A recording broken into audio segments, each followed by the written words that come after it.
لا الہ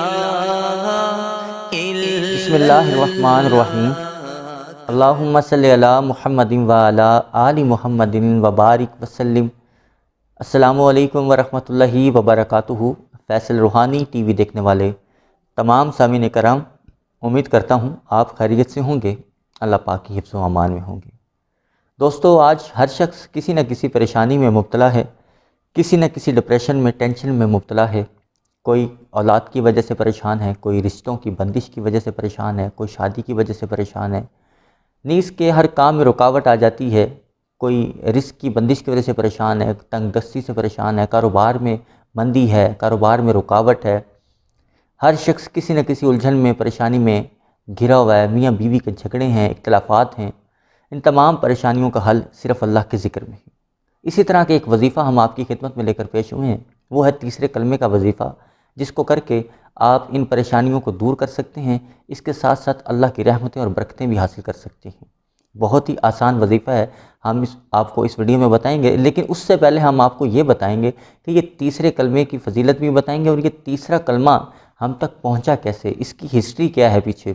سبحان اللہ، الحمدللہ، لا الہ الا اللہ، واللہ اکبر، ولا حول ولا قوت الا باللہ العلی العظیم۔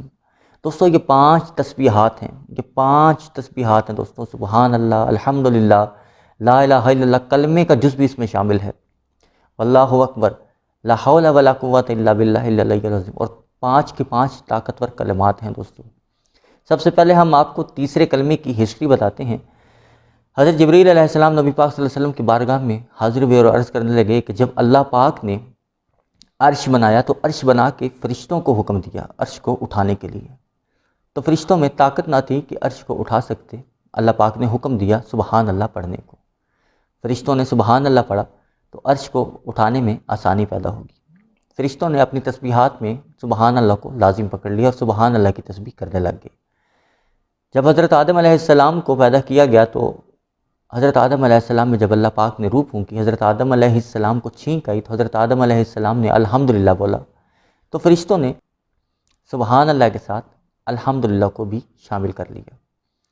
اسی طرح یہ کلمہ کافی صدیاں چلتا رہا۔ جب حضرت نوح علیہ السلام کا دور آیا تو لوگوں نے بت پرستی عام کر دی، بتوں کی پوجا کرنا شروع کر دی۔ اللہ پاک نے فرشتوں کو حکم دیا کہ جا کے ان کو بتاؤ لا الہ الا اللہ، لا الہ الا اللہ، اللہ کے سوا کوئی عبادت کے لائق نہیں۔ فرشتوں نے اپنی تسبیحات میں اس کلمے کو بھی شامل کر لیا۔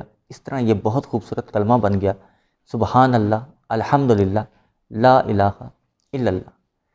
یہ کلمے حضرت ابراہیم علیہ السلام کے دور تک چلتے رہے، کئی سو سال تک فرشتے اس کی تسبیحات، ان کی تسبیح کرتے رہے۔ حضرت ابراہیم علیہ السلام کا جب دور آیا تو حضرت اسماعیل علیہ السلام کی قربانی کا حکم دیا گیا۔ جب حضرت ابراہیم علیہ السلام حضرت اسماعیل علیہ السلام کو قربان کرنے لگے تو حضرت جبریل علیہ السلام جنت سے ایک دمبا لے کر آ گئے۔ جب دمبا لے کر آئے، آپ نے دمبے پر جب چھری چلائی، ذبح کیا، تو حضرت ابراہیم علیہ السلام نے خوشی سے اللہ اکبر کہا۔ فرشتوں نے سبحان اللہ، الحمدللہ، لا الہ الا اللہ، اللہ اکبر، اس کو بھی شامل کر لیا، اور یہ 4 کلمات اکٹھے ہو گئے اور ان کی تسبیحات کرنا شروع ہو گئی۔ کرتے کرتے جب نبی پاک صلی اللہ علیہ وآلہ وسلم کا زمانہ آیا اور حضرت جبریل علیہ السلام نے جب یہ ساری ہسٹری نبی پاک صلی اللہ علیہ وآلہ وسلم کو پیش کی، ان کی بارگاہ میں ان کو عرض کی، جب سنایا تو نبی پاک صلی اللہ علیہ وآلہ وسلم کے زبان مبارک سے نکلا لا حول ولا قوت الا باللہ العلی العظیم۔ اس طرح یہ کلمہ بن گیا سبحان اللہ والحمدللہ ولا الہ الا اللہ واللہ اکبر ولا حول ولا قوت الا باللہ العلی العظیم۔ اس مبارک کلمے کی جو شخص تسبیح کرتا ہے تو یہ کلمہ عرش کے گرد چکر لگاتا ہے اور اللہ پاک سے اس شخص کی مغفرت کا سوال کرتا ہے۔ یہ بہت ہی پاورفل وظیفہ ہے دوستو، آپ اس کو وظیفے کے طور پر اس کو پڑھیں اور انشاءاللہ تعالی عبادات میں آپ کا دل لگے گا، روحانیت حاصل ہوگی۔ جو شخص روحانیت حاصل کرنا چاہتے ہیں، روح کی دنیا کو آباد کرنا چاہتے ہیں، ان کے لیے یہ وظیفہ بہت ہی زبردست ہے۔ آپ نے کرنا کچھ اس طرح سے ہے، آپ نے صبح فجر کی نماز کے بعد آپ نے ایک تسبیح تیسرے کلمے کی کرنی ہے، ایک تسبیح آپ نے درود پاک کی کرنی ہے، اور اس کے ساتھ اگر آپ ایک تسبیح استغفار کی کر لیں تو یہ تو بہت ہی اچھا ہو جائے گا۔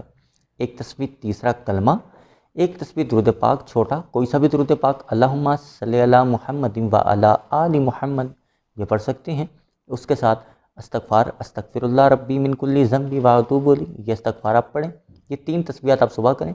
تیسرے کلمے کی تسبیح، درود پاک، استغفار، یہ ایک تسبیح آپ نے صبح کرنی ہے، اور ایک تسبیح آپ نے شام میں کرنی ہے، وہ مغرب کے بعد کر لیں یا عشاء کے بعد۔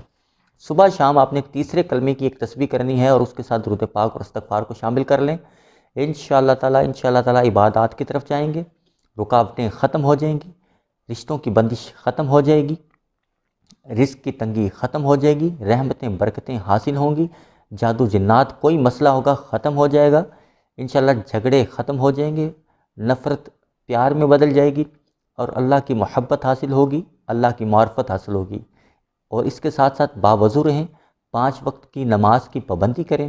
انشاءاللہ تعالیٰ آپ تیسرے کلمے کو لازم پکڑ لیں، درود پاک کو لازم پکڑ لیں، استغفار کو لازم پکڑ لیں، آپ کو کسی وظیفے کی کوئی ضرورت نہیں رہے گی، آپ کو کسی کے پاس جانے کی ضرورت نہیں ہے، کوئی تعویذ کرانے کی ضرورت نہیں ہے۔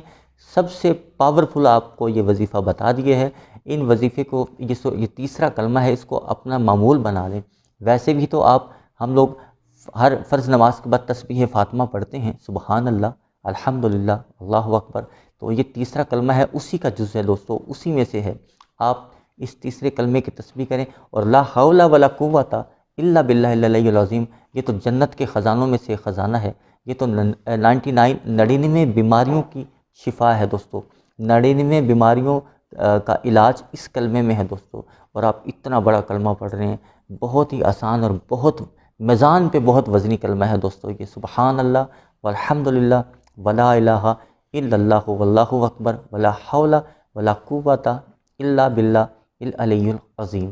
صبح شام اس کی تسبیح کرنی ہے، اور ہر نماز کے بعد آپ نے 7 مرتبہ اس کلمے کو پڑھنا ہے۔ پھر کمالات دیکھیں آپ کے اوپر کیسے کھلتے ہیں، کیسے رحمتیں برکتیں کھلتی ہیں، دل کو سکون ملے گا، روح کو سکون ملے گا، آپ کے جسم کو سکون ملے گا، جسمانی روحانی بیماریاں ختم ہو جائیں گی، اور انشاءاللہ تعالیٰ نورانیت روحانیت حاصل ہوگی، اور انشاءاللہ تعالیٰ اللہ پاک آپ کے اندر سے تمام بری خصلتیں، تمام برائیوں کو دور فرما دے گا دوستو۔ اس کلمے کو اپنا وظیفہ بنا لیں، معمول بنا لیں، اور ایک کام جو آپ نے صدقہ جاریہ سمجھ کے کرنا ہے، اس ویڈیو کو آپ نے دوسروں تک شیئر کرنا ہے، زیادہ سے زیادہ لوگوں کو بتانا ہے، تاکہ زیادہ سے زیادہ لوگ اس سے استفادہ حاصل کر سکیں۔ جتنے لوگ اس ویڈیو کو دیکھ کے استفادہ حاصل کریں گے، اس ویڈیو کو دیکھ کے اس کلمے کو پڑھیں گے، اتنا ہی ثواب ان کو بھی ہونا ہے، اور انشاءاللہ تعالیٰ اس سے ڈبل ثواب ہمیں ہونا ہے، کیونکہ ہمارے توسل سے، میرے توسل سے یہ آپ تک آ رہی ہے، آپ کے توسل سے انشاءاللہ یہ کسی دوسرے کے پاس جائے گی، تو انشاءاللہ تعالیٰ اس کا ثواب آپ پہ بھی کنورٹ ہوگا اور میرے اوپر بھی کنورٹ ہوگا۔ اللہ پاک سے دعا ہے، اللہ پاک ہمیں 5 وقت کا نمازی بنائے، اور اس وظیفے کو کرنے کی توفیق عطا فرمائے۔ اس میں آپ استغفار بھی کر لیں گے، درود پاک بھی پڑھ لیں گے، تیسرا کلمہ بھی پڑھ لیں گے، یہی ہماری زندگی کا معمول ہے دوستو، اس کو آپ کریں، انشاءاللہ کسی وظیفے کی ضرورت آپ کو نہیں پڑے گی۔ قرآن پاک کی بھی پابندی کریں، اس کو روزانہ پڑھا کریں، اور باوضو رہیں۔ اللہ پاک سے دعا ہے، اللہ پاک آپ کی، میری، ہم سب کی پریشانیاں دور فرمائے۔ اس ویڈیو کو لائک اور شیئر ضرور کیجیے گا۔ انشاءاللہ اگلی ویڈیو میں پھر ایک نئے وظیفے کے ساتھ آپ کی خدمت میں پھر پیش ہوں گے۔ جب تک کے لیے اللہ حافظ۔ لا الہ الا